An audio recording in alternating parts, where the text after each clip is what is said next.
Bom dia, alunos. Primeiro A, tudo jóia? Como vocês passaram essa semana? E aqui nós estamos chegando na última semana de matéria com vocês. E aí a gente já encerra todo esse segundo bimestre, né? Com as últimas partes sobre equação ou função de segundo grau. Principalmente o estudo do gráfico, o estudo da equação, como é que ela se comporta no gráfico. E dando uma recapitulada no vídeo ou na matéria da semana passada, a gente vai trabalhar um pouquinho com essas matérias aqui. Parâmetros, que eu já falei sobre parâmetros na aula passada, vou dar novamente algumas dicas para esse bimestre, para essa aula. E aqui, quando o resultado ele se comporta desse jeito, o x tem um número positivo ou negativo aqui, ou o x pode ter um número, mas o x também pode ter um outro número, onde a e b são diferentes. E quando temos um número multiplicando fora do parênteses. Também comentar sobre isso. Falar do GeoGebra e também do estudo do sinal, que não tem na apostila, mas tem no livro. Apenas para você se situar. Vamos lá então. Deixa eu dar uma pausa. Vamos lá. Vamos começar entendendo sobre a própria função genérica a x ao quadrado mais b x mais c igual a zero. Função genérica da função de segundo grau. Essa função, o que acontece com o a, com o b e com o c? Começar pelo a. Quando a é maior que zero, o que acontece? E quando a é menor que zero. Então você já começa a partir daí. Quando A é maior que zero, a concavidade é para cima, certo? Quando A é menor que zero, concavidade para baixo. Isso daí já falamos na aula passada. Agora, vamos ver na questão do B. O que acontece quando B é maior que zero?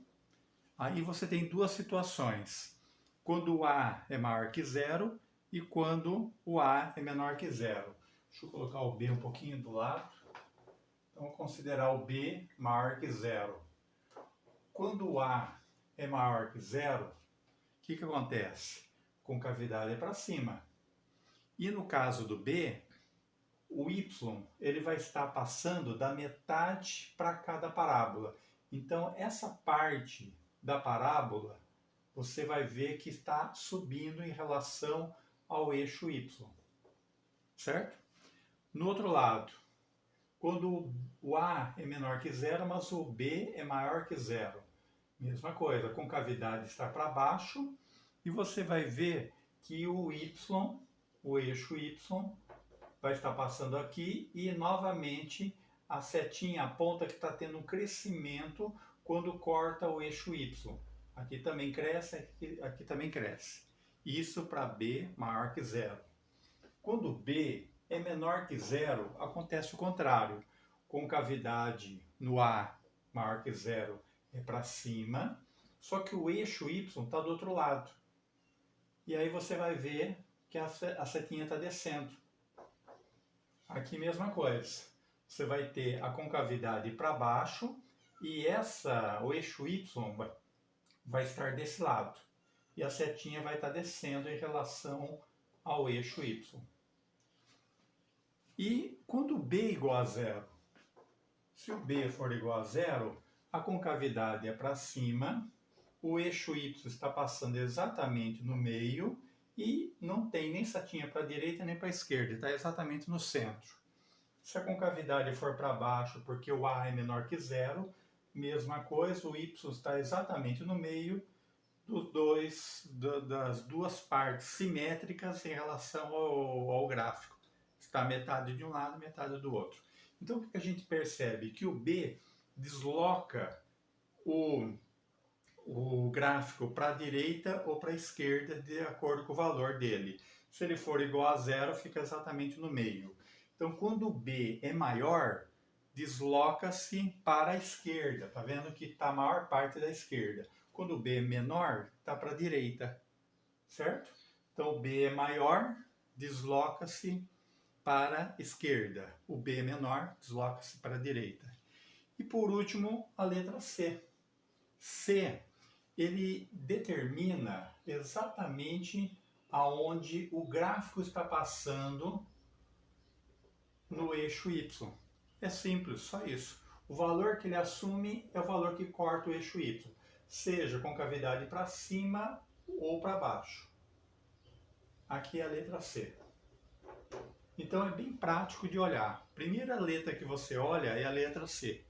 A segunda letra que você olha é a letra A. E por último, você olha a letra B.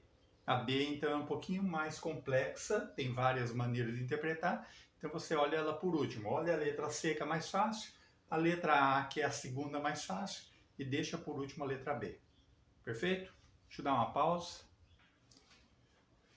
Vamos estar falando agora com relação a uma equação, seja lá ela qual for, ax² mais bx mais c igual a zero. Quando você fatora, o que é fatorar? Transformar em fatores. Quando você fatora essa equação, você transforma ela sempre no valor que temos x e x multiplicando. Por quê? Então, esse x vezes esse x vai dar esse x ao quadrado. Agora você pode ter valores que podem ser iguais, positivos ou negativos, dois valores iguais, seja esse valor que eu chamei de A, vou mudar essa letra, vamos chamar de, vamos pôr um coeficiente qualquer aqui, vamos chamar de H, seja ele positivo ou negativo, não importa o valor. Posso também ter valores que são diferentes. Vou chamar de H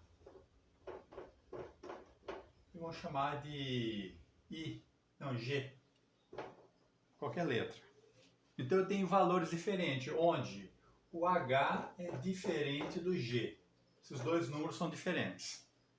E quando você tem um número que multiplica o que está dentro do parênteses, pode ser tanto H e G ou somente H. Então, quando você tem dois números, vamos pôr aqui, ó, x mais 2 vezes x mais 2. Você nota que é a mesma coisa que x mais 2 ao quadrado. Desmembra, multiplica os dois termos.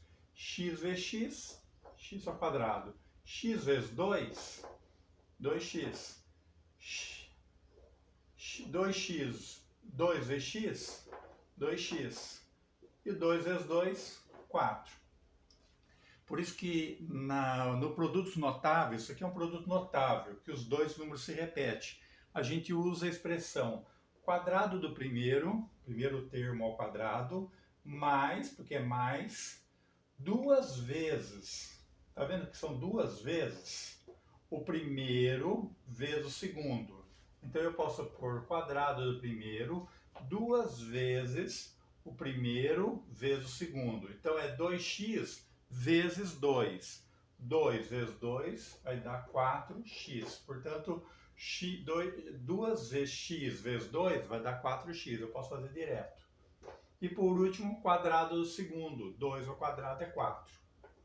Tá aí, ó. Essa equação aqui é a mesma que essa. Só que aqui está fatorado em dois fatores, onde o 2 e o 2 seria SH e H. E aqui você tem a expressão. Se você agora trocar, vamos tirar 2 aqui e vamos colocar, vamos pôr 3. Agora você não pode pôr ele ao quadrado, porque eles não se repetem, são diferentes. O H e o G são diferentes, então eles não se repetem.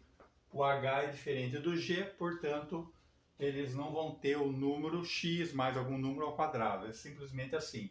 Multiplica x vezes x, x ao quadrado. X vezes 3, 3x.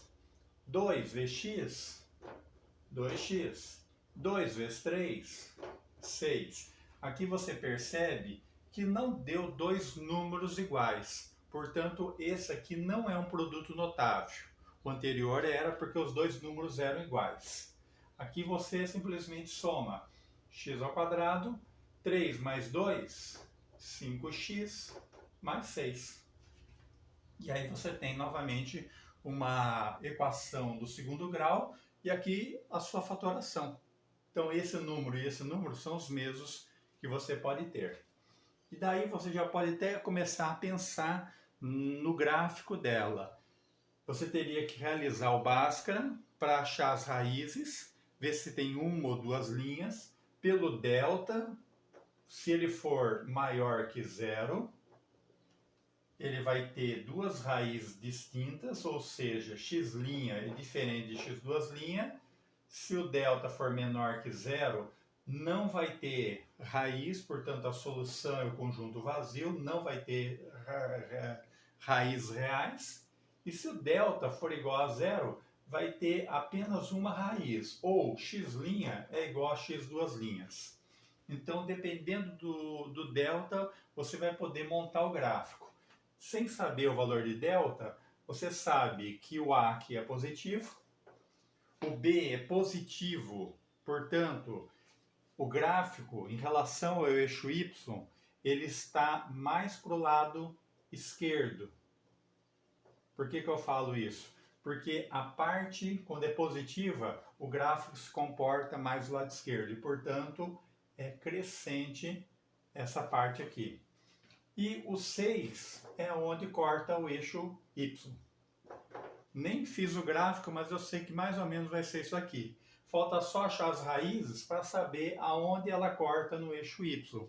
Se o eixo Y está mais para baixo, está aqui no meio, está exatamente no vértice. Então tudo isso você pode analisar o gráfico. E por último, nessa parte, se você tiver um número multiplicando os valores que estão dentro do parênteses. 1 por 2, que multiplica x mais 2 ao quadrado.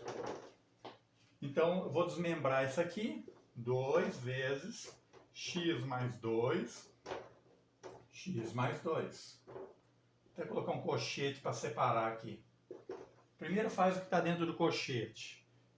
Quadrado do primeiro, mais 2 vezes o primeiro pelo segundo, mais quadrado do segundo. Já fizemos esse. Agora tira do parênteses. 2x ao quadrado, 8x mais 8. Pronto, ficou desse jeito. Então, esse 2 aqui, ele simplesmente vai multiplicar todos os coeficientes da equação que você tem, que é de segundo grau. Então, é só você se perceber. Se ele é positivo, multiplica por ele. Se ele é negativo, faz o joguinho do sinal mais e menos, menos mais, e você trabalha com esses valores aí. Perfeito? Então, aqui a gente já trabalhou então com isso. Deixa eu dar uma pausa. No estudo dos sinais, eu queria que você pegasse o seu livro, abrisse na página 130, que fala sobre estudo do sinal, da função quadrática e inequações do segundo grau.